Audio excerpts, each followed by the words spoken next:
Thank you everyone for coming. My name is Marissa Laderach. I'm a principal regional planner here at SCAG and also the director of SCAG's Clean Cities Coalition. Very excited to be here today for this second listening session in this project. I've got some colleagues here in person with me to help take notes, help answer questions, help make sure that we're not missing anything in the chat box. A couple of housekeeping items I will add as well. You have the option to turn on closed captioning at the bottom menu of your Zoom there. So if you would like to turn closed captioning on, feel free. You do have that option. And then additionally, something else I do want to emphasize, we have a survey ready post survey for today's session. If you feel like there's any input, any feedback you wanted to provide that you don't get the time to do so today, that survey will be available at the end of the presentation today, and you can provide any and all feedback to our questions. So if you do find yourself with thoughts after today's session or thoughts that you didn't have the time to mention today, you will definitely have the opportunity to send us that feedback after today's call as well. So just a couple of heads up on those items. So getting started here, I will just go through and do some brief introductions. So as I said, my name is Marissa Laderach. I also have Blake Lane from UCI who will be presenting on the project overview. So I will turn it over to him to introduce himself momentarily. And then as I mentioned, this is a listening session. We'd love to get your feedback and your input. We have set aside 30 minutes for comments and discussion. And we have a series of guided questions that we can ask to help with the discussion as well. And then lastly, we'll follow up with some next steps. And then just as far as the outline for today's discussion, as a part of the project overview, we will be talking about timeline, goals, and objectives, also providing a very brief summary of the first listening session, and then talking about the public road network platform and the AI system traffic data, and all the really great data that we've gotten from the project so far. Now, before we jump into those, I did want to do a couple of poll questions, and I see we've got about 35 folks attending, so we're close to that, close to that critical mass here. But it would be great if folks could participate in this poll. We've got 3 questions. We really just want to understand a little bit more about where you're coming from, where you might be calling in from today. And this first question is, what type of organization are you representing? I'm sure we've got some local communities here, some local agencies, but would love to see what other types of stakeholders we've got on the line. So we'll give it about a minute or so. I can see we've got most folks have entered their input, but we'll give it another minute or so for other folks to participate. So if you're just joining us, we're just trying to get a poll on what type of organization you're representing today. Maybe an advocacy organization, maybe a local government, maybe a school or academic institution.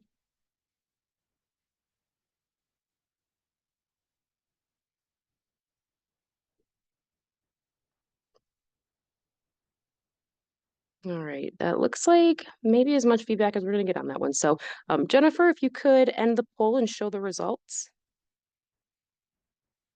Perfect, thank you. So we can see that most of us today are local government, regional government, and we've got some folks from private industry as well, and then a handful of academic and community members as well. So great, thank you. Let's go to the next poll then.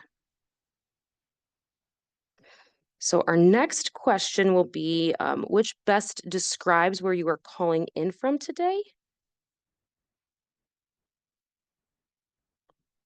Thank you, Avy. So we're wondering which best describes where you are today. Are you calling in from the SCAG region, somewhere else in California, or maybe somewhere else in the US, or maybe even outside of the US? And if that is the case, thank you for joining from whatever time zone you are currently in. We'll give it another couple seconds here for folks to provide input.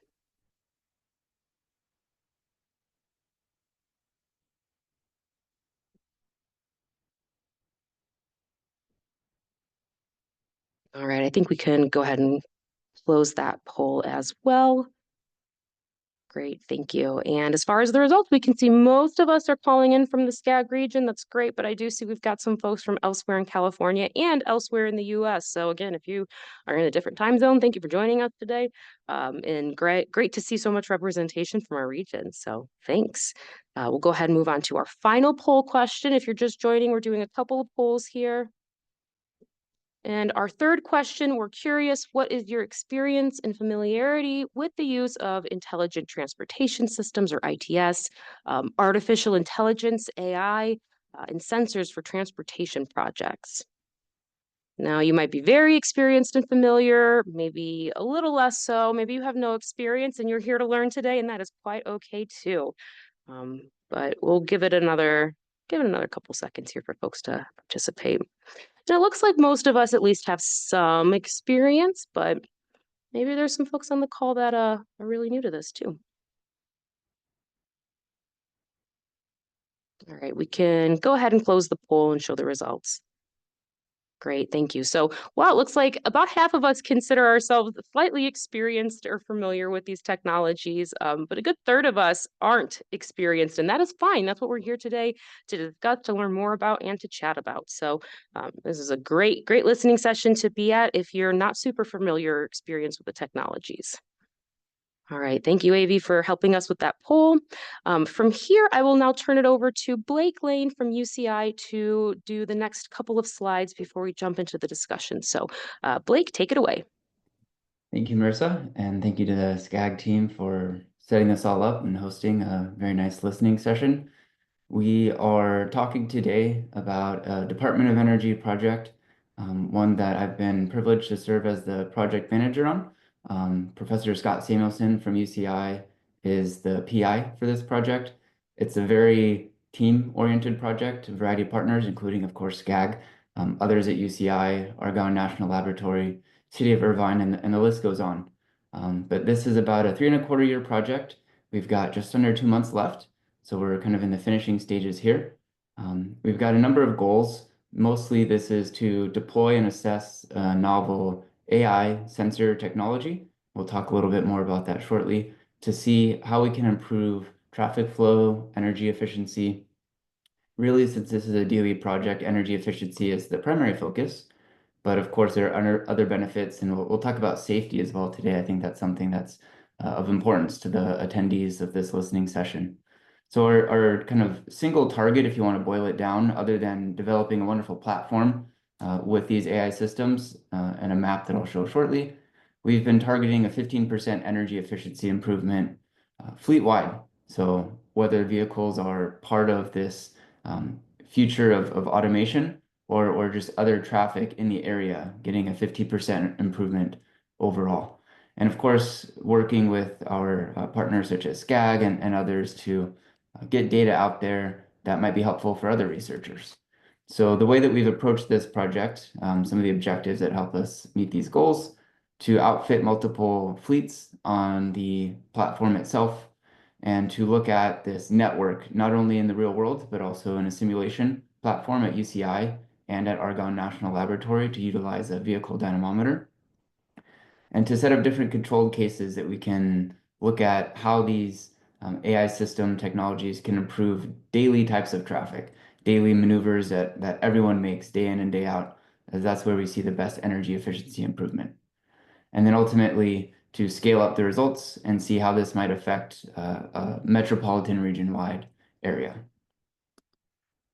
So you may have been to our first listening session a little over a year ago. Whether you have or haven't, here's a brief overview of what we had conducted kind of in the first year and a half or so of the project, which was to deploy the 25 AI systems around the UCI and City of Irvine area and to gather data from the traffic. And what's interesting here is, among many things, the ability to categorize objects, whether it's a pedestrian or a bicyclist or a car or a bus and many other categories. That's really what the AI in this AI system enables, is object recognition and classification. We also have signal information, so we can determine the signal timing as we're connected to the traffic controllers for each of these intersections and understand when folks are arriving to the intersection, whether they're arriving largely at green lights, red lights, and based off that, we might be able to adjust signal timing. We conducted a number of simulations with a novel controller, and some of the results can be seen in the bottom left figure here, which shows along the x-axis the simulation time, and the y-axis vertically is the location. What we're trying to avoid is horizontal lines, which represent folks queuing at red lights. And you can see this is kind of the best case scenario. We're able to totally remove queuing in this scenario. There's no single line that's perfectly horizontal. So what we do is send a message to drivers, and in the on-road deployment, just to get a little bit of a teaser, what we're using is a cell phone app that's in the vehicle, and to send a message to the drivers to give them a suggested speed that they might follow as they approach an intersection. With this, we were able to show in simulation upwards of 30% energy efficiency, depending on vehicle and scenario. Overall, though, we see a dramatic improvement in energy efficiency. What we had done in kind of the second phase of the project is working with Argonne doing vehicle dynamometer testing, which showed, again, upwards of 30% improvement for certain scenarios in terms of energy efficiency. And these improvements were interestingly found with battery electric vehicles, which are, of course, already very efficient and make use of regenerative braking. But by smoothing the traffic flow, increasing average speeds, we not only get energy efficiency improvements, but also reduce travel time. So it helps with congestion, helps folks get to their destinations faster. And then lastly here, kind of some of the real world results that we've been collecting over the years. On the bottom right, traffic speeds. So we see here an example intersection, different through movements, the speeds at different days of the week, different times of day that different drivers go. As I mentioned before, we can narrow down on specific types of vehicles. So if we want to focus on buses, etc., we can narrow in on that as well. So an AI system, this is what we mean by that on the left here. We have a LiDAR, which is the sensor. You might be, I'm sure, familiar with cameras. Some of us might be familiar with LiDAR. It's a sensor just like a camera is, but it shows a view quite different. We'll look at an example very shortly. But the benefit of the LiDAR system over cameras is not only is the resolution quite high, but it also avoids some of the security and privacy issues that, say, facial recognition and other things that are impossible to do with the LiDAR data. We have the AI box on the right pictured here, the right of the red circled objects. So each of these installations includes a LiDAR sensor and then an edge box which processes the LiDAR data. Ultimately, what comes out of the AI system and goes up to the cloud for us to use for traffic management as well as for research and improving energy are some of the key object detections and signal timing information. So not all of the raw LiDAR data leave this AI system. It's simply the process data. On the right, we see a map of the installations here. And what's really quite interesting about this is we've got effectively two different municipalities that we've deployed at. Well, of course, UCI is in Irvine. The traffic management is all done separately from the city of Irvine.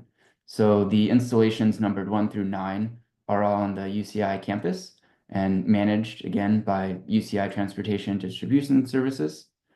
Separately from that, numbers 10 through 25 are all managed by the city of Irvine. So we get to work on not only two different municipalities, but also the interaction of those two.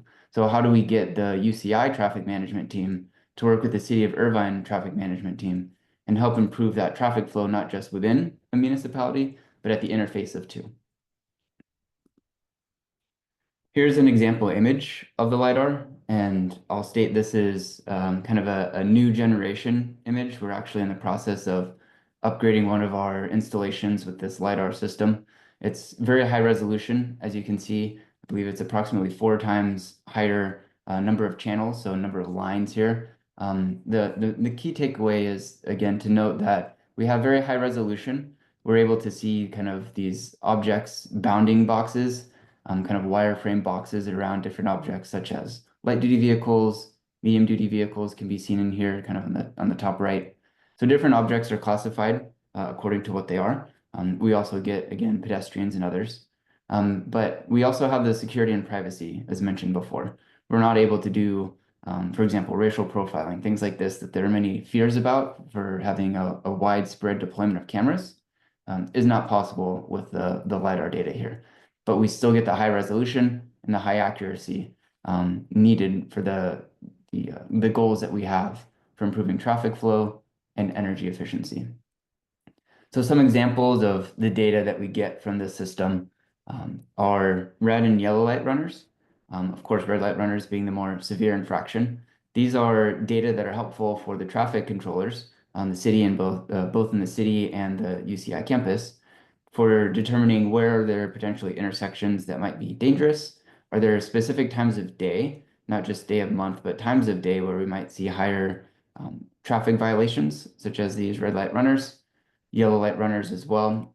It might suggest maybe increasing the all red time so that if we have particularly troublesome areas, we might be able to help improve the safety of the intersection. This is, I think, the most high resolution data that we have in terms of a safety application. This is a heat map for one of our major intersections on the platform, which shows where we have near misses. So these are not accidents, but these are instances which almost were accidents. So on the bottom, we see the PET, post encroachment time. Essentially, it's how many seconds was there between two crossing paths. One object crossed the path of another. In this instance, we're looking at data where there are 2 seconds or less between crossing paths. So you could imagine maybe a pedestrian crossing in a crosswalk, and then a car making a turn and passing that same path within 2 seconds.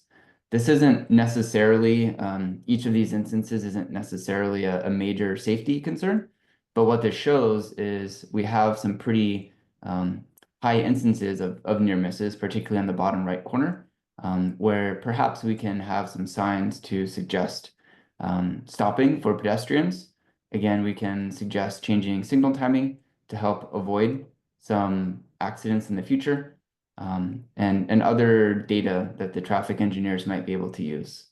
On the top, we see an overwhelming number of checkboxes, which shows just a subset of the different types of classifications that are available with this AI system. So for example, if a bus agency is particularly interested in looking at, do they have any near misses? We see basically zero. There's two car-bus interactions, but again, these are not accidents. These aren't even necessarily areas that we would be particularly concerned about. We know sometimes pedestrians are a little bit eager to walk out just right after a car may have passed by them. But again, these data might suggest what traffic engineers can do to help improve safety. And last thing I'll say here before I think we move on to some of the Q&A is, again, the focus of the project that we've been working on at UCI is for energy impacts, right? So what's helpful to us is to know where there are these safety concerns and also to incorporate that into how we do the testing with vehicles. So I think a little bit later on, we'll show kind of a snapshot of what the drivers are being presented with. But it's critical for us to make sure that while our main focus is on energy and transportation efficiency, we need to make sure that all of these technologies are deployed safely so that we can achieve the improvements in energy and efficiency while we're also keeping safety high. And I think with this technology, we actually end up improving safety by understanding where there are areas of potential conflict and being able to alert drivers to some potentially unsafe intersections.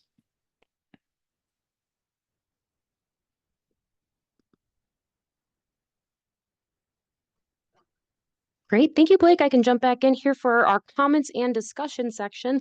And for those of you who might have questions right now, we will have some time at the end for Q&A, or if you want to drop your questions into the chat, that is also an option. We've got folks here monitoring the chat box. And let's see. As I mentioned before, too, we will have a post-session survey that you can take to follow up to provide us with any input, or, if you have extra questions there, too. And for those of you who are just joining us, as an FYI, we will be sending out the slideshow and this recording. So if you did have to join a little late and you missed anything, you can check out our recording and make that time up as well. So with that, I will jump into our comments and discussion section. And as I mentioned, I have some guided questions here to help us just with the conversation. But if you have thoughts and, this conversation, if it kind of, I don't know, if it goes into a different direction, if you've got your thoughts and you want to get them out, wherever you can get them out is good with us. So these are some questions. We'll go through them. I'll quickly just kind of preview here. We're going to talk about general experience and familiarity, concerns and challenges, public input and engagement, improvement and innovation, and data privacy and security. So those are kind of our big 5 buckets here of discussion items. But going back to our first one, for general experience and familiarity, We're wondering how, if at all, have any of you used ITS, AI, or sensors or similar types of technologies to manage transportation? And are we aware of any incentives or any grant programs or anything like that that can help us, especially when it comes to transportation related emissions? So we're curious if you've got any thoughts on that. You are welcome to unmute. You are welcome to raise your hand using the hand raise feature in Zoom. And we've got folks on standby ready to answer and support. And I see we do have a question here in the chat. Um, we mentioned a higher rate of speed. Is there an energy efficiency optimum for EVs versus combustion vehicles, and is slower more efficient? I'll see Blake if you want to take that question real quick.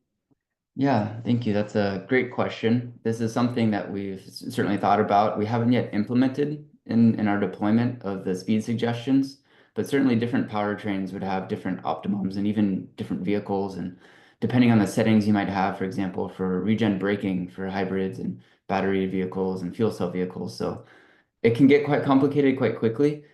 Overall, what we're trying to do is make sure we're not reducing the average speed. We don't want folks to take longer to go to their destination. So we're kind of setting that as a baseline to increase the average speed. Generally, we think everything that we've seen, an increase in average speed is an improvement overall, particularly in some areas with very high congestion. I think folks want to see higher average speeds. That's not to suggest, though, that we're going above speed limits or anything to that regard. Great, thank you for that response. And I have seen in the chat, we've got one FYI about a project, a transportation efficiency AI project in Santa Barbara County. That's really exciting. So thank you for dropping that in. It's a great example of, an existing project that we're familiar with, or, that we've experienced or been witness or are just generally aware of. So thanks for sharing that. Do we have any other projects or any other feedback here? Have any of you used ITS, AI, or sensors in any of your projects with your agency?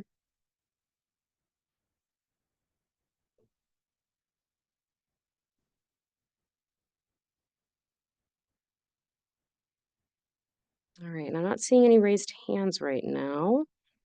Um, Okay, well, we can go ahead and move on to the next question then. But again, if you do think of anything after today's session, there is that additional survey we will share at the end as well. So, thinking about concerns and challenges, what concerns, if any, do you have about the use of AI when it comes to managing transportation systems? How do you feel about the accuracy and reliability of traffic sensors currently in use? And I will just say that sometimes data privacy is one of those big concerns that folks have, but we will have another discussion section on that as well. So aside from that, any concerns and challenges that anybody is worried about that they want to share or vocalize?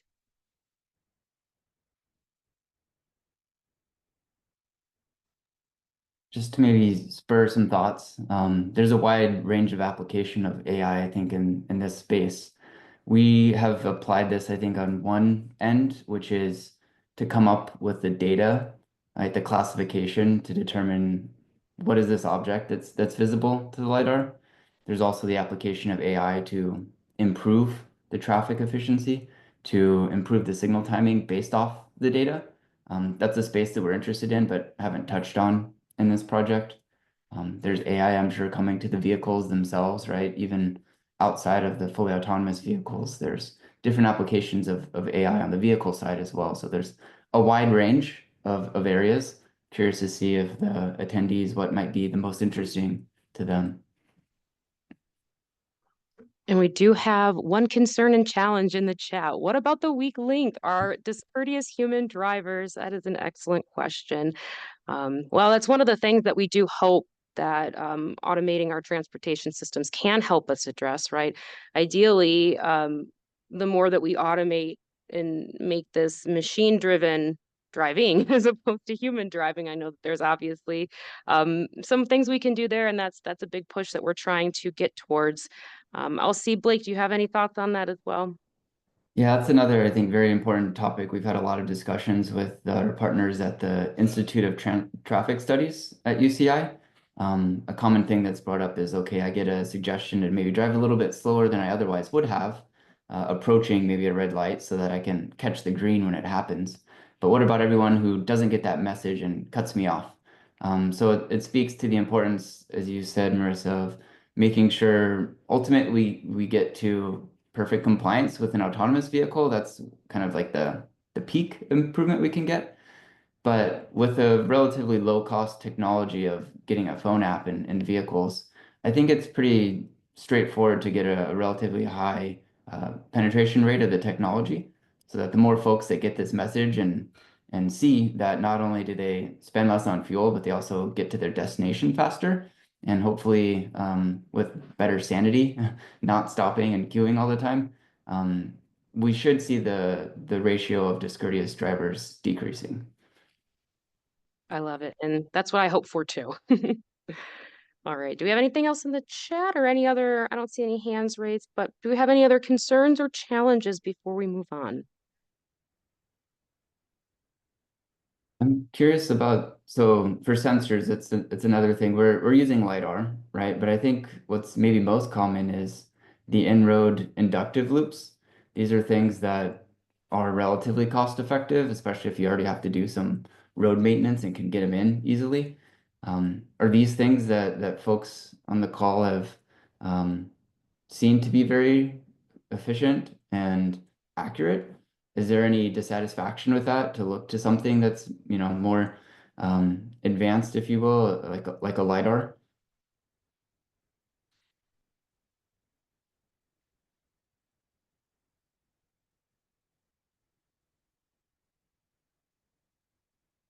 Maybe we're all happy with the performance of the inductive loops. I know it's a simple, right, tried and true technology. Yeah, so the accuracy of the LiDAR, there's a bunch of different rates one can look at. If you want to look at the issues being false positives or false negatives, things like this. I'd say overall we've seen 80+% accuracy, if you want to just categorize it as a single number, in terms of detecting that there's an object and also classifying that object correctly. There's 20 some different classifications that I failed to say the name yet, but we're using the Ouster Blue City technology. It's a Velodyne LiDAR. Velodyne and Ouster merged a year or so back.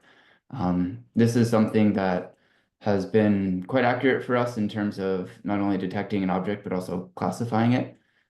If we talk to the different, for us specifically, talking with the city of Irvine, I think that accuracy is quite respectable and they're happy with that performance. Also with the understanding that the inductive loops aren't perfect themselves. It is somewhat common for a channel to go out something like this. And obviously you don't have the resolution of determining whether an object is a car or a bus or a truck, something that LiDAR does get.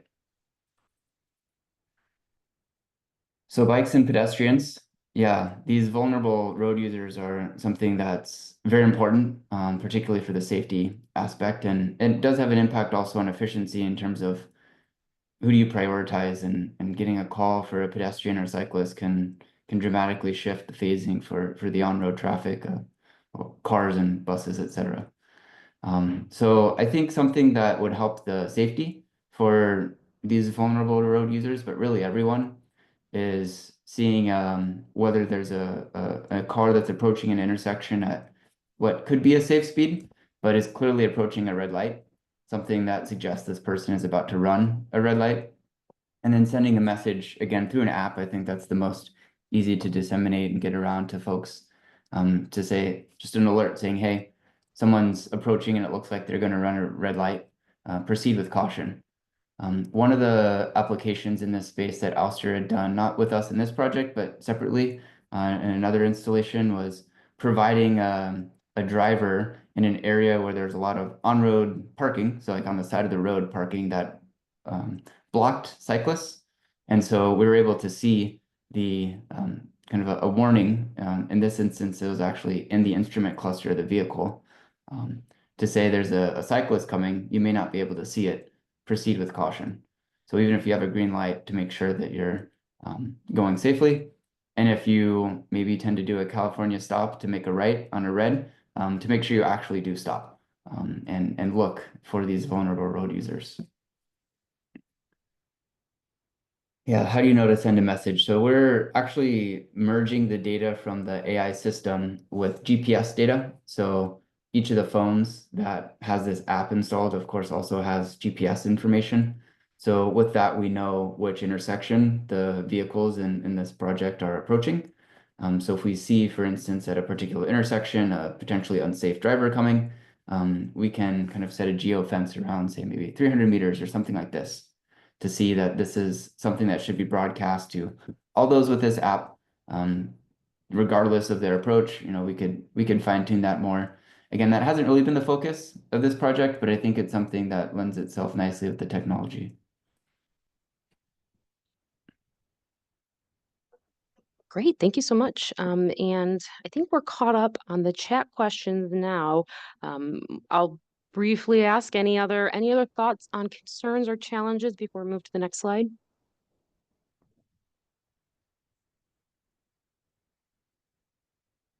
All right, so moving on, as far as public input and engagement, for those of us on the line, are there any ideas for how to better inform the public when it comes to these benefits and risks, especially in the transportation ecosystem? And then additionally, how can we make sure that we're being mindful and being meaningful when it comes to underserved and marginalized groups, and that any opportunity we have to integrate technology to improve things, that we absolutely are. So if there's any thoughts on that, how to make sure that we're communicating effectively, how to make sure that we're working with the public effectively, and how to make sure that we're being mindful of our underserved and marginalized groups. Any comments, questions, or concerns?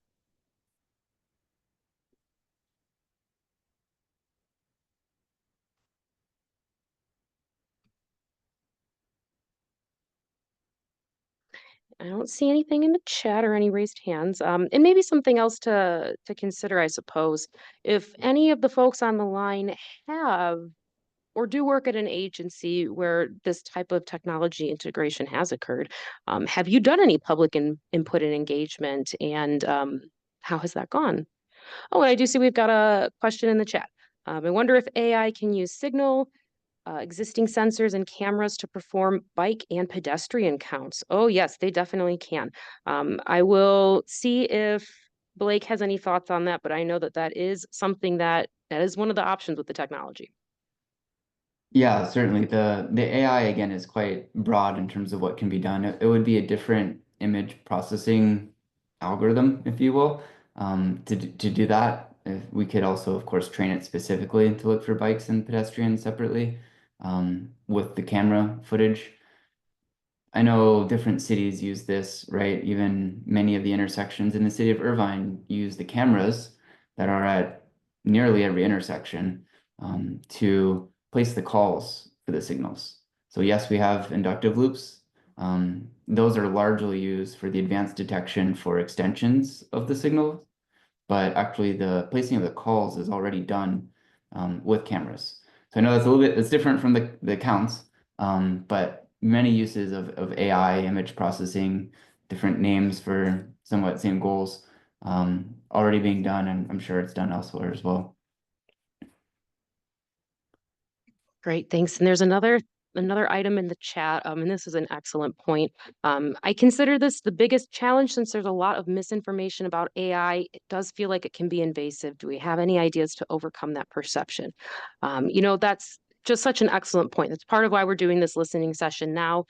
This is something that we've learned working in this space, and folks are right to be concerned. These are systems that generate an awful lot of data.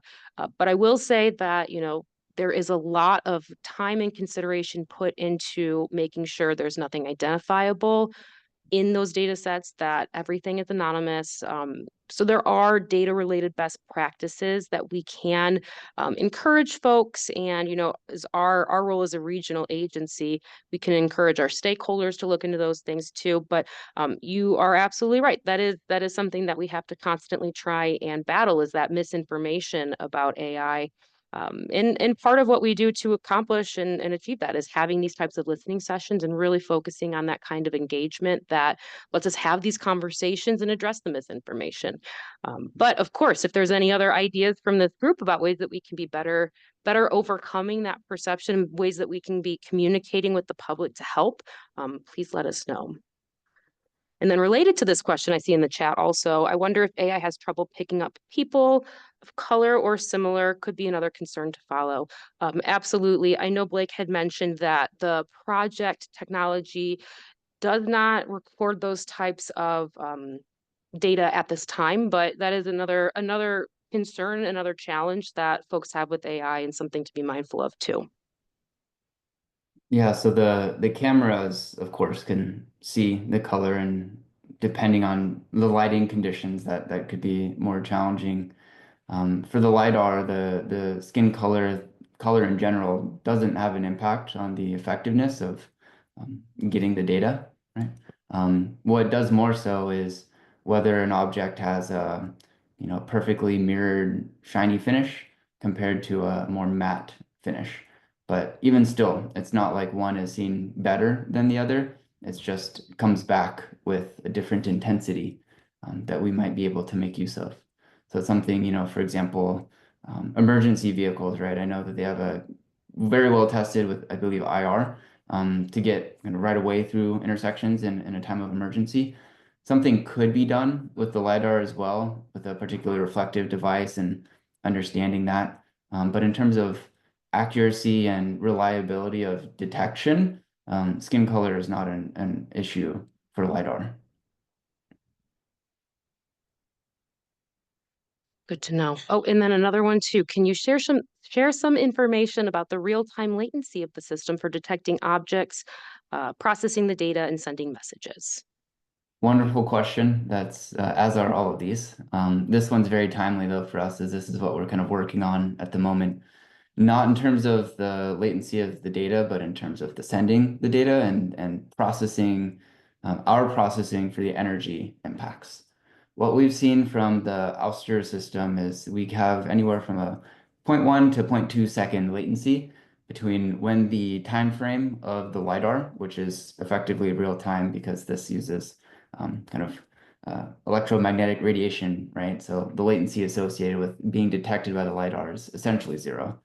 But a tenth of a second to 2/10 of a second from when that frame of data is captured to when it's out in the cloud and accessible and actually brought down by us to do the processing. So that's, I think, very impressive.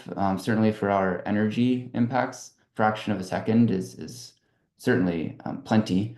Now, I think even for most of the safety applications as well, right? If we're able to detect objects about 100 meters away, regardless of how fast they're going, practically speaking, we could get a message out. We could see that and get a message out in time. What we're a little bit less in control of at the moment is on the messaging timing. We're seeing there maybe a half second or so latency, and that's simply because we're using the very widespread cellular network. We're using 4G, we're not using 5G. We're not using roadside units, which certainly could help reduce the latency.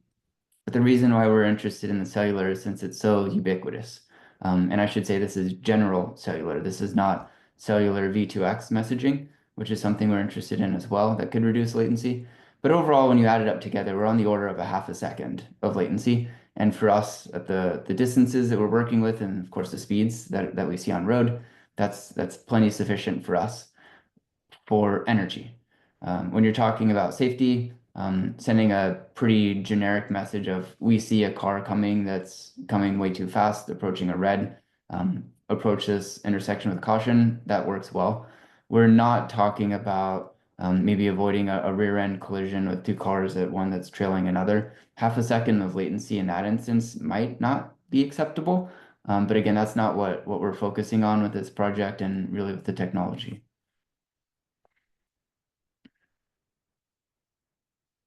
Great, thank you. I don't see anything else in the chat, so we'll go ahead and move on to the next slide as well. Now this one's on improvement and innovation. We're curious, what improvements or innovations would you like to see in the region's transportation system, particularly through the use of AI or other types of technologies? And are there any specific areas? Are there any busy intersections, particular corridors or highways that we should be thinking about prioritizing for these types of upgrades? Or perhaps you've got thoughts on specific vehicle types that should be given signal priority. We're curious if you have any ideas, places that you think that this type of technology would be great. If you've got a complaint about a particular corridor in your neighborhood or particular highway or something that you'd like to, bring to our attention, let us know. Oh, and I see we have a raised hand. Peter Williamson, if you want, you can unmute yourself and ask your question. Yeah, I'm kind of curious for like another rendition of this topic. Recently was at a SAFE conference and they were talking about this Caltrans technology they're working on, like drone in a box and sort of a autonomous deployment of that technology so that if there's an incident, say at an intersection, the noise of a crash, for example, would trigger the drone going up and then law enforcement and other partners in this situation would have eyes on the scene. I'm curious if that's being considered on the Yeah, local so we're, level. sorry. Yeah, so having say the police and investigation authorities, certainly they've been interested. The transportation folks as well. For example, being on a college campus, we have occasionally protests, which we've been able to detect as kind of like an edge case, I guess you'd say. As you might imagine, having AI classify 300 pedestrians as 300 individual pedestrians is stretching things. But this is something that we've been able to, I think, not go dive very deeply into, but looking at near misses, looking at accidents that happened nearby intersections to see, okay, was someone driving too quickly? These are things that we've been able to look at. Generally, the technology as it's sold today isn't set up to record everything all the time. It's set up to capture these high-level data. But if local authorities would like to set up their own kind of data archiving, that's something that certainly could be done.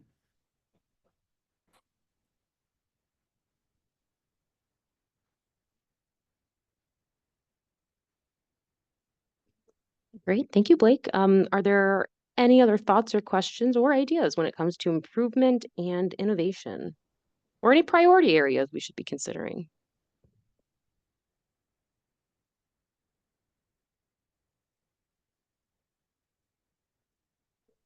All right, I'm not seeing anything in the chat, so we can move on for this question as well. All right, brings us to data privacy and security, which I know we've talked about a little bit so far, but are there any other safeguards that we should have in place to ensure the security of our transportation data? And how important are privacy and security concerns when we're selecting those sensors for transportation projects or other use cases? Obviously, they're very important to us. But of course, curious from the folks on the call if they've got any thoughts on this, any concerns or safeguards they want to make sure that we're integrating, we're being mindful of.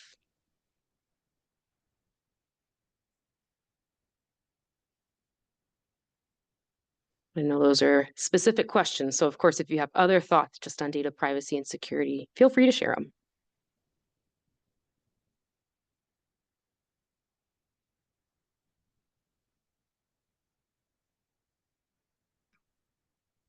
And if hearing none and seeing none, we can move on to our next question. I know we did talk about this a little bit already.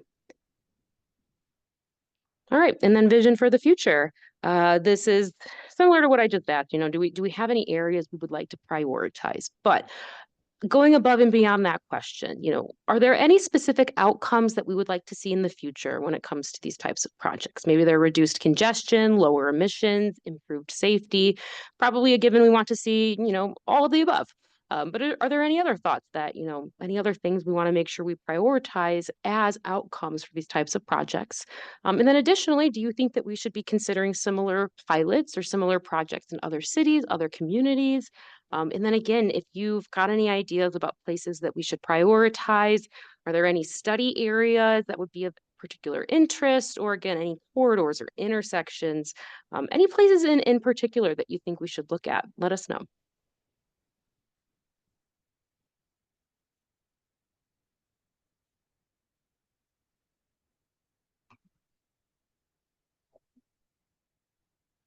And again, I'm not seeing any hands raised. Don't see anything in the chat. We'll again mention you have the opportunity to provide feedback after today's session as well. So if you can't think of anything right now, but you think of something later, you can always follow up in that survey. Oh, can you request to be a pilot city? That's a great question. If you are interested in any of the projects that we're talking about today, if you're interested in being one of those cities, please reach out to me. Here at SCAG, we would be happy to connect you to resources and figure out a way that we can make you a pilot city. There's always different funding opportunities. SCAG's always interested in finding partners that want to work with us. So if you are interested in being in a pilot city, please reach out to me. I'd be happy to put you into connection with other folks working in this area, or we can see about entering into some sort of partnership or some sort of new project in the future. So definitely let us know.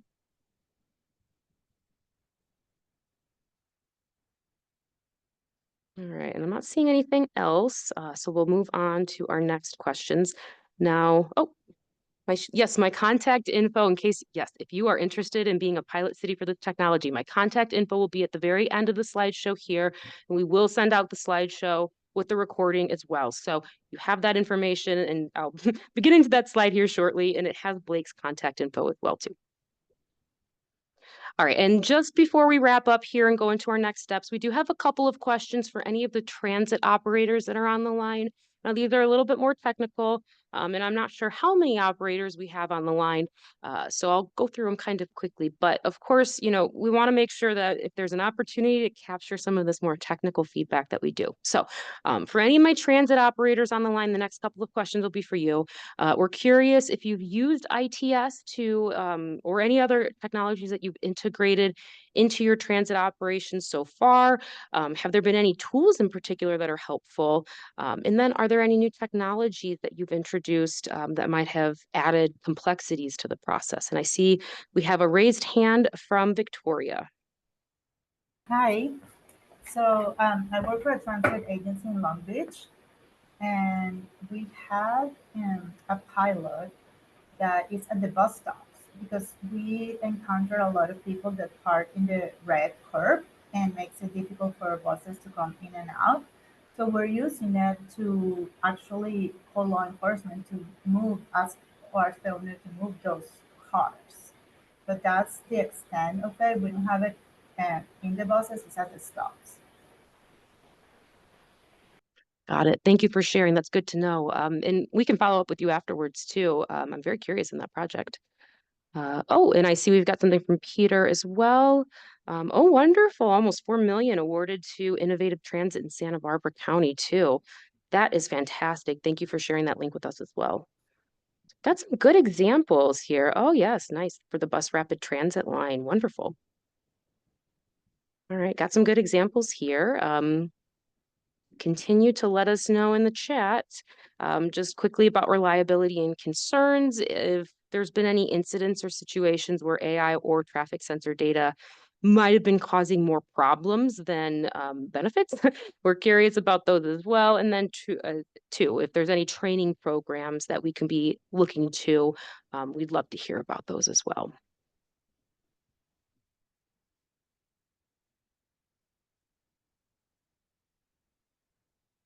And I'm not seeing any raised hands, so move on to what I believe is the last transit operator question, just about policy and innovation.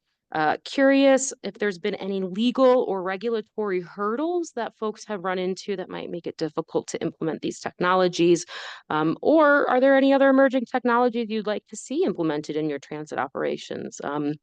Sometimes we can provide funding for those types of things, so good for us to know if you've got any priorities for types of technologies you're interested in.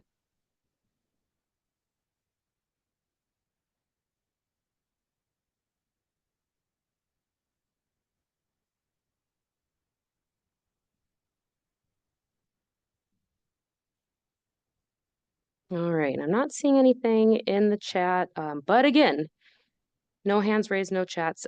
Feel free to follow up afterwards if you do have any ideas. If you'd like to talk with us one-on-one directly, and that survey option is still there as well. So that being said, the ability to collect NTD data with AI, that is a great point. We'll make note of that as well. That would be really great for us to integrate as well with some of our projects. All right, well then, closing out here, we'll just finish up with our next steps. I will be turning it back over to Blake for the next couple of slides, but we'll also share our contact information, the link to that survey. You will have those very shortly as well.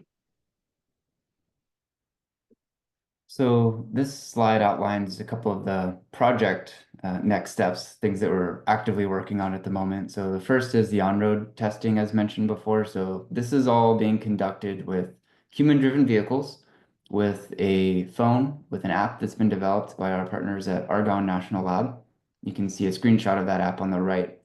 So we see here information including the signal timing in real time, as well as what we call the advisory speed limit. Being careful to note that this is a suggested speed one might follow to kind of get a better flow of traffic and therefore higher energy efficiency. But we need to be, again, careful that we're not trying to suggest to drivers follow the speed no matter what, right? That we know that traffic conditions change moment by moment and faster than that. So we need to make sure that we're simply advising drivers to this speed. And we're also incorporating, as kind of shown here, with the kind of the bright in the middle and then more kind of faded out on the left and the right to understand if drivers might be making turns. So these are things that we're incorporating into the app as well. Trying to get an understanding based off the GPS position and also whether a driver is signaling or not with the turning blinker on, getting that information as well. So we're expecting to do the on-road test, if not this week, next week. We have already this kind of framework up and data moving through, just doing the finishing touches before that on-road test.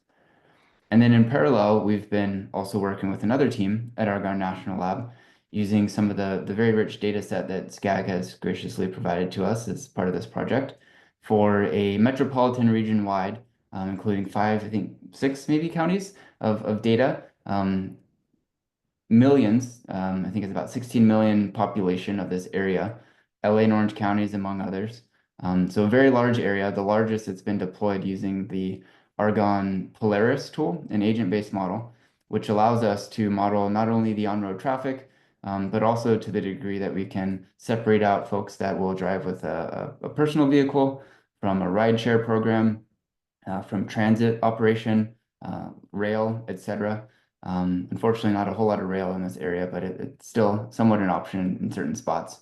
So we get that ride choice, mode choice rather, incorporated into this. So we've deployed this AI system technology with the advisory speed limit in the SCAG area, and are setting up a cost-benefit analysis to see what if we were to install this at every single intersection with a signal. What if we went at only kind of the more major intersections with a signalized intersection? What if we did 50%, right? What do we see as the graph, if you will, of how much benefit do we get versus how much of these AI systems do we install? Again, at a very large metropolitan scale. And not here, but kind of hopefully obvious at this point is through this project, we've developed a really unique platform that allows drivers, whether they're just the general public or OEMs or whoever it might be, to go through this public roadway network, including UCI campus and City of Irvine. So this is a test bed, right? This isn't set up just for this single project. But what we're working toward is to use this as a living laboratory so that other projects, other partners can work with us and use this test bed that we've developed with the project team. So if you have any interest in doing tests and things and gathering the data that we get from the AI system, as Marissa promised on the next slide, feel free to reach out and let us know. We can talk about what we can do together. Great. Thanks so much, Blake. And as I promised, there's our contact information, also a link to that survey that I mentioned, and a QR code to the survey. Just as an FYI on the survey, it will feature all the questions we were going through today in our facilitated discussion. You absolutely do not have to answer all the questions if you just want to add your input into the questions that are applicable to you, or there's one just kind of catch-all question at the end of the survey, like, is there anything else you want to tell us? Feel free to utilize that as well. However you want to get that input into that survey, we'll be glad to have it. So I just want to thank everybody again for their time today. We really appreciate you taking time on the election day, of course, to come and provide some feedback. We've got a few more minutes, so if there's any other questions, we're good here until noon. Got 3 more minutes. If there are other questions, feel free to raise your hand, drop them in the chat. But otherwise, we will be following up after the session with the recording, with here are our survey link as well, and with some other things. So I will go ahead and wrap things up there. But again, we've got some time. So if there's any additional questions, let us know. I just And if also want to say thank you to everyone. Great questions, great interaction. Really appreciate the feedback. Yes, absolutely. And I was just going to say, and if you haven't voted yet, go vote today. That too. Great. Well, thank you, everyone. We really appreciate your time and your feedback. And please reach out with any questions or additional things that might come to mind.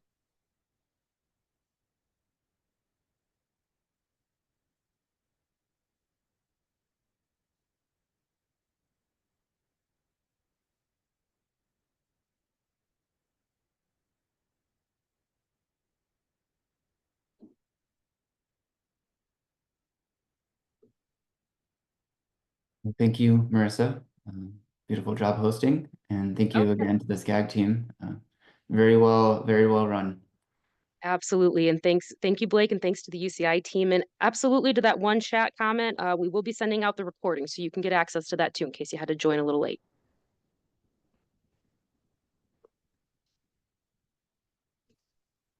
Thank you, everyone.